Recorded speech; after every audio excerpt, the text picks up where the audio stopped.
मर्यादा पुरुषोत्तम प्रभु श्रीराम रामनवमी उपलक्षे अव्यवहित पूर्व आज तिहिड़ी माटीर जो भाईचारा भातृत्व भाव माटीर महक को प्रतिपादित करने ये गणदौड़ समग्र तिहिड़ीवासी जाति धर्म वर्ण दल मत निर्विशेष ये गणदौड़ सामिल थिले।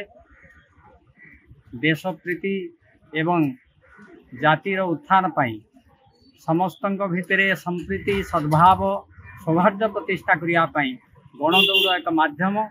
जेमिति राम राज्य आज पर्यंत सबु राज्य ठारू श्रेष्ठ राज्य से भाव में प्रभु राम उद्देश्य समस्तंकर ये जो अभिनव प्रयास तिहिड़ी माटीर गौरव वृद्धि करुच्ची। तिहिड़ीर संस्कृति नीति आदर्श को दुनिया सामने प्रतिपादित करुच्ची एवं यह सूचना दूची जे आगामी रामनवमी 18 तारिख दिन तिहिड़ी रे एक माहौल सृष्टि हबो एवं अति भव्य भाव में दिव्य भाव में सुंदर भाव में रामनवमी पालित करा जिवो जहाँ जनसाधारण मनमुग्धकर हबो एवं प्रभु श्रीराम प्रति भक्ति भाव जागृत।